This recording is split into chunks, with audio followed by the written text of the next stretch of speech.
तो चलिए एक बार फिर से बात करते हैं। राजस्थान विधानसभा चुनाव 2023 की विधानसभा चुनावों की अधिसूचना जारी हो चुकी है। सभी 200 विधानसभा क्षेत्रों के लिए चुनाव की अधिसूचना जारी हो गई है। राज्यपाल की अनुमति और निर्वाचन आयोग की सिफारिश पर चुनाव कार्यक्रम की अधिसूचना जारी। आज से विधानसभा चुनाव के नामांकन शुरू हो गए हैं। सुबह 11 बजे से शुरुआत हुई। दोपहर 3 बजे तक नामांकन दाखिल करने का समय रहेगा।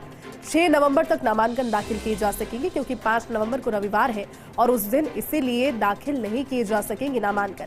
7 नवंबर की तारीख रहेगी नामांकन प्रपत्रों की जांच के लिए।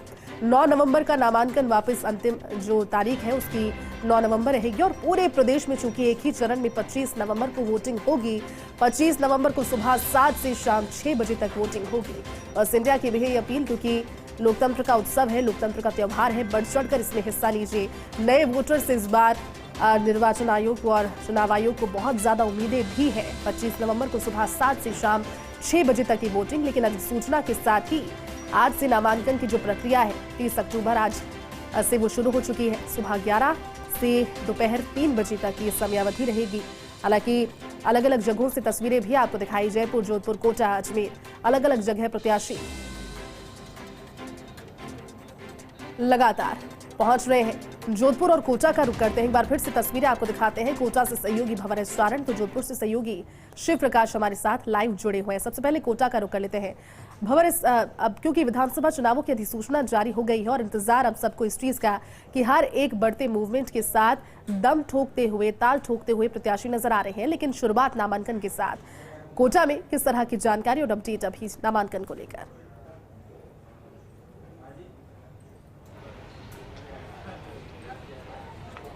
बिल्कुल जयती, देखिए पिछले विधानसभा चुनाव 2018 की तरह इस बार ना तो कोई रैलियां निकली, ना कोई बड़ी यात्राएं निकली, तो कहीं न कहीं चुनावी माहौल को विधानसभा का मतदाता और साथ में आम आदमी देखने के लिए तरस रहा था। अब ऐसा माना जा रहा है कि चूंकि अभी भी पूरी तरह से राजस्थान में सारे 200 विधानसभा क्षेत्रों में प्रत्याशियों की घोषणा प्रमुख दलों ने नहीं की है, लेकिन नामांकन के साथ शायद अब वो चुनावी रंगत अपने शबाब पर आएगी। लेकिन कोटा में नामांकन के पहले दिन, नामांकन शुरू होने के 2 घंटे गुजरने के बाद तक एक भी नामांकन पत्र दाखिल नहीं हुआ है। और इसकी बड़ी वजह यह है कि अभी कोटा जिले की जो 6 विधानसभा सीटें हैं, किसी भी सीट पर कांग्रेस ने अपना प्रत्याशी घोषित नहीं किया है। बीजेपी ने जिन 2 सीटों कोटा दक्षिण और सांगोद में अपने प्रत्याशी घोषित किए हैं, वो शुभ मुहूर्तों में 3 नवंबर को अपना नामांकन करेंगे। लेकिन हाँ, कुछ नामांकन पत्र जरूर जो कैंडिडेट्स के समर्थक हैं और उनके जो एडवोकेट्स हैं वो लेकर के गए हैं। मैं फिलहाल कोटा कलेक्ट्रेट की तस्वीरें आपको दिखा रहा हूं, जहां पर कोटा उत्तर, कोटा दक्षिण और लाडपुरा, इन 3 विधानसभा क्षेत्रों के लिए नामांकन दाखिल करने की व्यवस्था की गई है। और यहां से कुछ जो नॉमिनेशन फॉर्म है वो जरूर यहां से गए हैं। मैं फिलहाल जो रिटर्निंग ऑफिसर है ब्रजमोहन बेरवा, एडीएम सिटी, उनसे आपकी बात कराने की कोशिश करूंगा। लेकिन इससे पहले मैं आपको फिर बता दूं कि अभी तक कोटा में एक भी नामांकन दाखिल नहीं हुआ है। सर, किस तरह के प्रतिबंध लागू रहेंगे? नामांकन हालांकि अभी एक भी आया नहीं है। ये आरओ ऑफिस कोटा दक्षिण विधानसभा के लिए है। अभी तक हमें एक भी नाम निर्देशन पत्र प्राप्त नहीं हुआ है। कैंडिडेट स्वयं और उसके साथ उसके 4 जो है कार्यकर्ता वो आरओ ऑफिस में आ सकते हैं, उससे ज़्यादा किसी को अलाउ नहीं किया जाएगा। इसके लिए हम लोगों ने सीसीटीवी कैमरा लगा रखा है, वीडियोग्राफी होगी और नाम निर्देशन पत्र प्राप्त करने के लिए बाहर पूरी व्यवस्था है। जमानत राशि जमा कराने के लिए हमने पूरा काउंटर लगा रखा है, तो सभी सुविधा जाएगी। कैंडिडेट से हम ये रिक्वेस्ट करेंगे कि वो जो इलेक्शन कमीशन की गाइडलाइन है उसको पूरी फॉलो करें और 100 मीटर के दायरे में किसी भी अभ्यर्थी को अधिकतम 3 वाहन लाने की अनुमति होती है। उससे ज़्यादा वाहन वो 100 मीटर के दायरे में नहीं ला सकते। सर, नामांकन पत्र काफ़ी पेजेस का है, तो कोई हेल्प डेस्क भी आपने बनाई है? कोई कैंडिडेट अगर मदद चाहेगा, किसी तरह का गाइडेंस चाहेगा?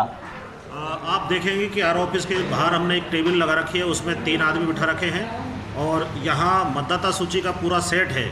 अगर किसी उम्मीदवार को अपना मतदाता सूची में क्रमांक खुद का देखना है या अपने प्रस्तावक का देखना है, तो हमारी हेल्प डेस्क में वो देख सकता है। और जो रसीद काटी जाएगी वो हमने साथ में हमारा जो कर्मचारी है उसको बिठा रखा है। नाम निर्देशन पत्र जो जिस कार्मिक के द्वारा दिए जा रहे हैं वो बाहर दरवाजे के बाहर बैठा हुआ है। हम उसको सारी चीज़ें बता देंगे ताकि किसी प्रकार की कोई उसको दिक्कत नहीं आए। तो रिटर्निंग अफसर से हमने आपकी बात करवाई, कोटा दक्षिण के आरओ हैं, बता रहे थे कि केवल 5 ही जो प्रत्याशी मिलाकर के और उनके जो प्रस्तावक है उनको मिलाकर के 5 ही लोगों को यहाँ आने की अनुमति है। 100 मीटर के भीतर किसी प्रकार की भीड़ या जमावड़ा करने की परमिशन नहीं होगी। और देखिए, जैसा कि आरओ ब्रजमोहन बेरवा बता रहे थे, अब देखिए हेल्प डेस्क यहाँ पर बनाई गई है ताकि किसी भी तरह की अगर प्रत्याशियों को और उनके समर्थकों को फॉर्म भरने में दिक्कत आ रही, किसी प्रकार की मदद की आवश्यकता है तो वो मुहैया कराई जा सके। कोटा में कुल मिलाकर के विधानसभा की 6 सीटें हैं और अभी किसी भी सीट से कोई भी नामांकन दाखिल होने की कोई खबर नहीं है। कुछ नामांकन पत्र जरूर समर्थक और प्रत्याशी लेकर के गए हैं। जी जय बिल्कुल भंवर, लौटेंगे यहाँ पर, लेकिन जोधपुर से सहयोगी शिव प्रकाश भी हमारे साथ जुड़े हुए हैं और साथ ही अजमेर से सहयोगी शुभम और जयपुर से सहयोगी विनोद जुड़े हुए हैं। लेकिन जोधपुर का पहले रुक लेते हैं। शिव प्रकाश, जोधपुर में सुबह 11 बजे से लेकर अब क्योंकि 3 बजे तक का समय है, नामांकन का पहला दिन है, जोधपुर में कितने लोग पहुंचे हैं अब तक, कितने नामांकन हुए, और अगर नामांकन किए गए हैं तो क्या वो 2 प्रमुख दल हैं, भारतीय जनता पार्टी और कांग्रेस, जिनके प्रत्याशियों ने नामांकन किए, क्योंकि अब तक सीट्स भी पूरी तरह से घोषित नहीं हुई?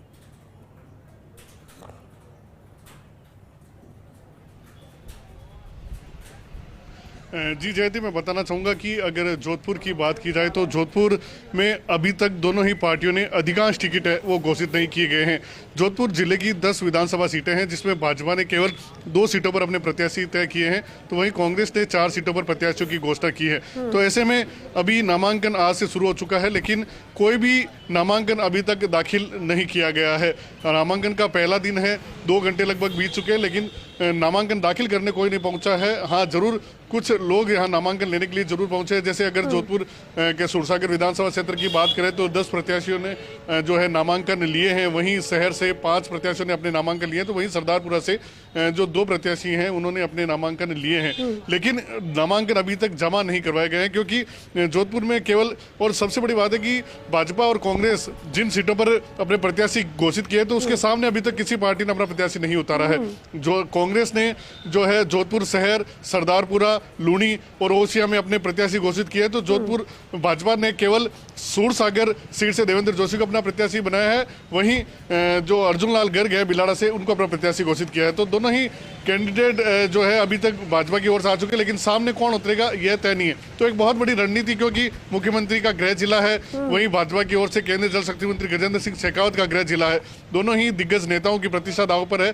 तो हर सीट पर गहनता से मंथन किया जा रहा है कि कहीं कोई बड़ा विवाद ना हो, कहीं कड़ा विरोध नहीं हो। तो जो टिकट है वो उसी हिसाब से चर्चा में किया जा रहा है। उम्मीद की जा रही है कि कांग्रेस की जो आज सूची आएगी उसमें कुछ जोधपुर के नाम है वो सम्मिलित हो सकते हैं। वहीं भाजपा की जो सीट 2 तारीख को सूची आने की संभावना है, जिसमें भाजपा के प्रत्याशियों की घोषणा हो सकती है। जी शिव प्रकाश, नजर बनाए रखिए, आगे भी अपडेट आपसे लेंगे, लेकिन कोटा का एक बार रुक कर लेते हैं। सहयोगी शुभम हमारे साथ लाइव जुड़े हैं। शुभम, सुबह भी जानकारी आप दे रहे थे, जब नामांकन के समय की शुरुआत हुई तब से लेकर अब तक अजमेर में क्या फिलहाल बदलाव, नामांकन को लेकर कोई पहुंचा वहां पर?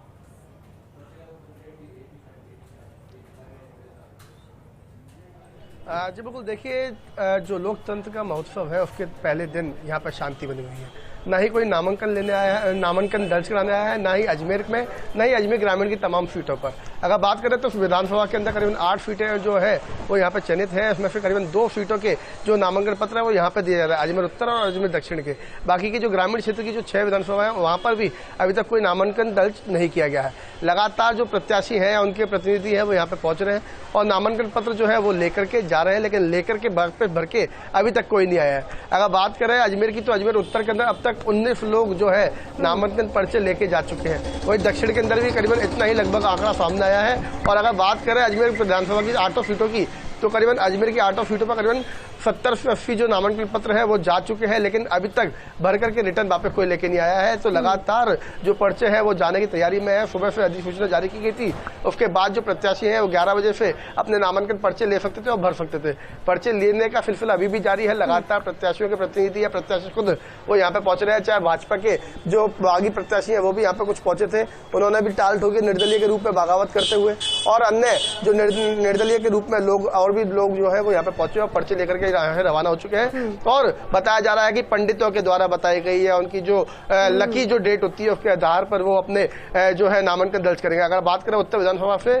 तो विधायक वासुदेव देवनानी 2 या 3 तारीख को यहाँ पे नामांकन कर सकते हैं। वही 2 तारीख को किशनगढ़ से सौरभ टांग जो निर्दलीय विधायक है वो वापस निर्दलीय नामांकन पर्चा भर सकते हैं। तो लगातार जो प्रत्याशी है वो अपनी अपनी जो पंडित है या जो उनके लकी लोग होते हैं उनसे संपर्क करके विचार विमर्श करके वो अपने नामांकन भरने की तारीख जारी करें। लेकिन पहला दिन बताया ये जा रहा है कि अभी तक कोई नामांकन यहाँ पे जो आया नहीं है, चाहे वो अजमेर उत्तर की बात हो, दक्षिण की बात हो या तमाम 6 विधानसभा सीटों की बात हो, अभी तक कहीं पर भी नामांकन दाखिल नहीं किया गया। क्योंकि हो सकता है कई सारे फैक्टर्स हैं, जब परीक्षा के लिए उतरते हैं तो सारी चीजों को ध्यान में रखते हैं और सारी तैयारियां, लेकिन तैयारियां जयपुर में कैसी है इसको जानने के लिए सहयोगी विनोद का रुख करते हैं। विनोद, जयपुर से सुबह तस्वीरें दिखाई दी, पहले दिन कुछ खास नामांकन से जुड़ी हुई जानकारी सामने नहीं आई, हालांकि जो अधिसूचना थी उसके पूरे पॉइंटर्स आपने बताए, लेकिन क्या फिलहाल कोई नामांकन हुआ है जयपुर में अभी उसके बाद?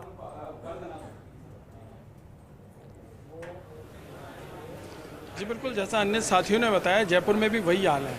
जयपुर के 8 विधानसभा सीटों को लेकर के एक भी नामांकन अभी दाखिल नहीं हुआ है।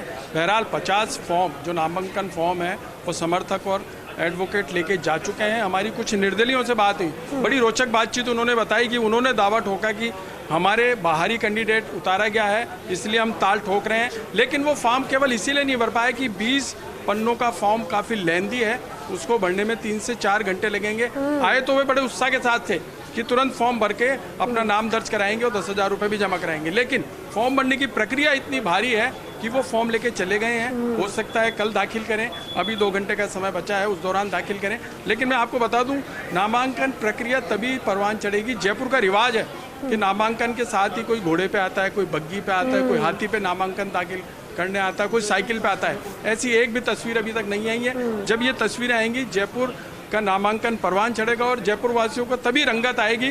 वर्षों से जब भी चुनाव होते रहे हैं तो इस तरह की तस्वीरें सामने आती रही हैं, उन तस्वीरों का भी इंतजार किया जा रहा है। और श्री गणेश केवल बुधवार से हो सकता है। बड़ी बात ये सामने आ रही है कि अधिकतर जो है कैंडिडेट वो बुधवार का इंतजार कर रहे हैं। गोविंद देव जी और गणेश जी का आशीर्वाद लेकर के वो बुधवार को आएंगे। हम आपको बताएं कि ये विद्याधर नगर का रिटर्निंग ऑफिस है जहाँ सबसे ज़्यादा फॉर्म गए हैं। कैमरामैन से कहूँगा एक बार अंदर वो दिखाएं। कितने फॉर्म सर, कितने फॉर्म जा चुके हैं अब तक? 18 फॉर्म जा चुके हैं अभी। हाँ, कब से फॉर्म लेने की प्रक्रिया कब से शुरू हो गई थी यहाँ? फॉर्म 26 तारीख से चालू है। नहीं, यहाँ आपने 18 फॉर्म जा चुके हैं आज? हाँ, नहीं टोटल आज की तारीख में 6 से कितने हो गए?